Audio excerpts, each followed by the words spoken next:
বইমেলা এলো, বইমেলা চলে গেল। অনেক মানুষ বইমেলা দেখতে গেলেন, আবার অনেকে গেলেনও না। এই সময় অনেককে জিজ্ঞেস করেছি, আচ্ছা কলকাতায় প্রথম বইমেলা কবে হয়েছে? অনেকেই বলতে পারেননি।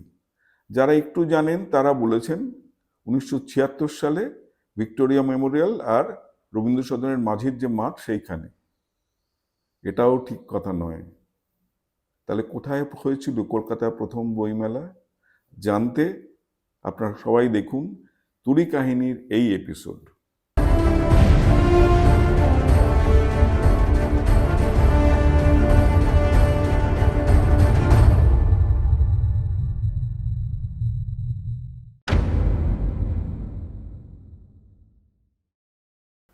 নমস্কার, তুড়ি কাহিনীতে আপনাদের সবাইকে স্বাগত। আমি অশোক মুখোপাধ্যায়। আজকে আপনাদের সামনে এসেছি নতুন এক তুড়ি কাহিনী আপনাদের শোনাতে। এখন মেলা নিয়ে অনেকেই এত ওয়াকিবহাল, এই কলকাতা আন্তর্জাতিক বইমেলা নিয়ে।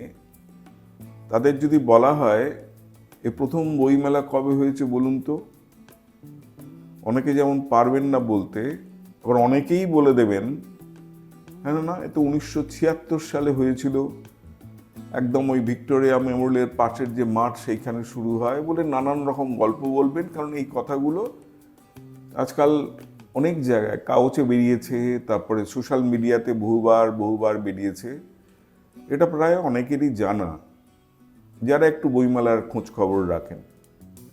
কিন্তু যদি বলা হয় কলকাতায় প্রথম বইমেলা কবে হয়েছিল, তা কি 1976? তখন তারা একটু থমকাবেন। প্রশ্ন যখন করছি নিশ্চয়ই একটা কিছু বলবার আছে। 76-এ নয়, কলকাতায় প্রথম বইমেলা হয় সেই 1918-তে, যা আজকে প্রায় 108 বছর ছুঁয়ে ফেলল। তাই 108 বছর আগে কলকাতায় বইমেলা হ্যাঁ হয়েছিল। কিন্তু কারা কারা কোন কোন প্রকাশক সেখানে যোগ দিয়েছিলেন, কোন কোন প্রকাশক তাদের কোন কোন বই নিয়ে সেখানে প্রদর্শনী করেছিলেন, সেগুলো আজকে আর বলবার কোনো উপায় নেই। কিন্তু হয়েছিল 1918 সালে, এটা রেকর্ডেড ফ্যাক্ট। এর উদ্যোক্তা ছিলেন ন্যাশনাল কাউন্সিল অফ এডুকেশন। সত্যি বলতে কি, ন্যাশনাল কাউন্সিল অফ এডুকেশন তো একটা সংগঠন, তার মধ্যে যিনি প্রাণপুরুষ ছিলেন স্যার গুরুদাস ব্যানার্জি, তারই মাথায় এই বই প্রদর্শনীর পরিকল্পনাটি আসে।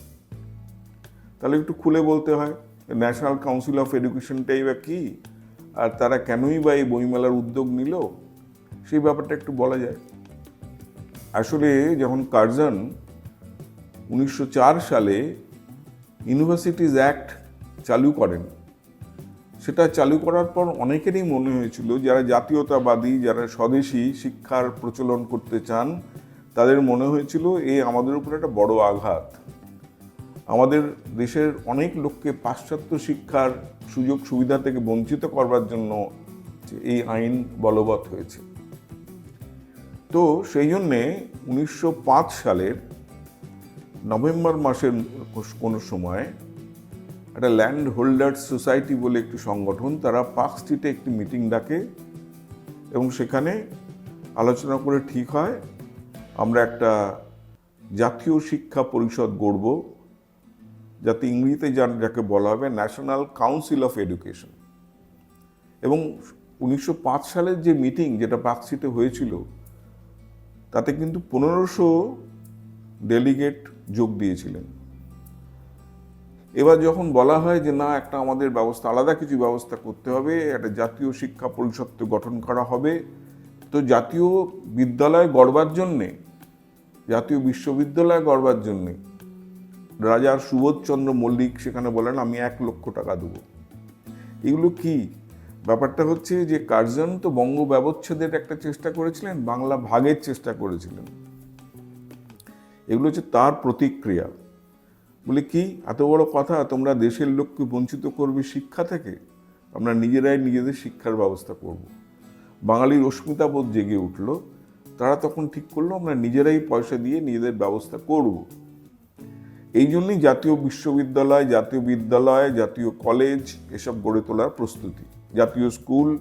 তারপরে তারা আবার একটা মিটিং করলো 1906 সালের মার্চ এপ্রিলের কোনো সময়। তারা বললো চলো আমাদের ন্যাশনাল স্কুল অফ এডুকেশনের প্রথম কাজ হবে জাতীয় বিদ্যালয় একটা গড়ে তোলা, যার পার্ট হবে বেঙ্গল ন্যাশনাল কলেজ আর বেঙ্গল টেকনিক্যাল ইনস্টিটিউট। তো অরবিন্দ হবেন এই বেঙ্গল ন্যাশনাল কলেজের প্রিন্সিপাল। এবং এই সংগঠনে কারা ছিলেন না, গুরুদাস ব্যানার্জির নাম বললাম, উনি তো ছিলেন, সতীশ মুখার্জি ছিলেন, আশুতোষ চৌধুরী ছিলেন, ব্রজেন্দ্র কিশোর রায়চৌধুরী ছিলেন, সুরেন্দ্রনাথ ব্যানার্জি ছিলেন, বিপিনচন্দ্র পাল ছিলেন, আরও অনেকে ছিলেন। এবং অবশ্যই আমাদের রবীন্দ্রনাথ ঠাকুরও ছিলেন।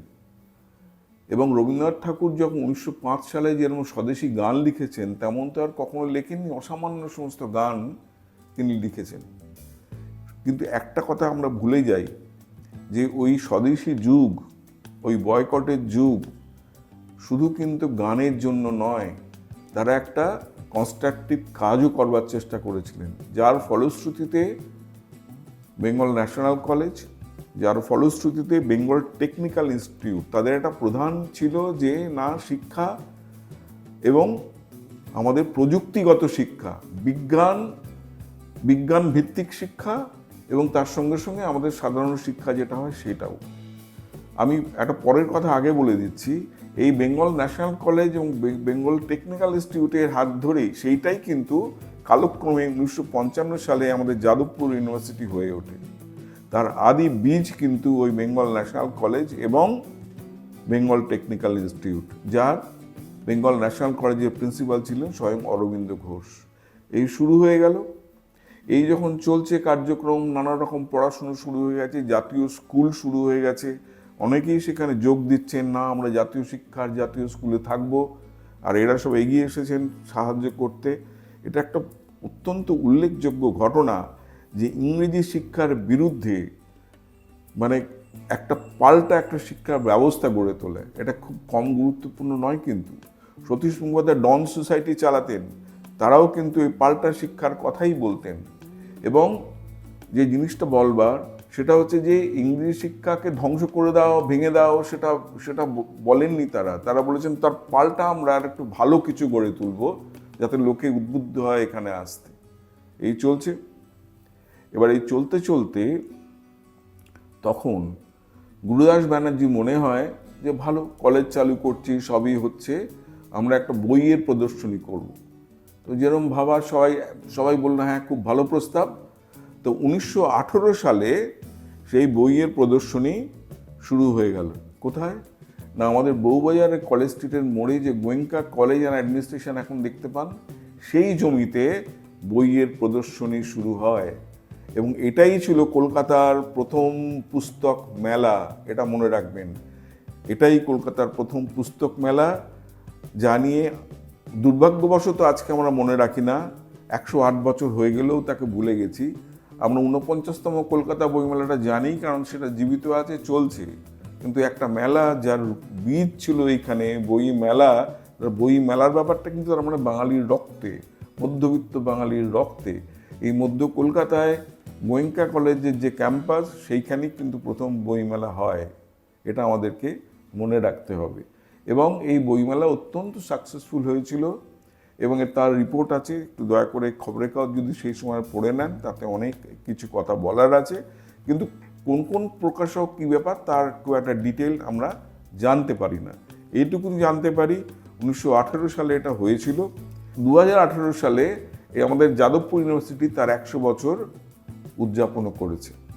তা আজকে এই অবধি আপনার প্রথম বইমেলার কথা জানলেন, কলকাতার প্রথম বইমেলা। আশা করি আপনাদের ভালো লাগলো। তুরি কাহিনীকে আপনারা সাবস্ক্রাইব করুন, আপনারা তাহলে আরও অনেক কাহিনী আপনাদের শোনাতে পারবো।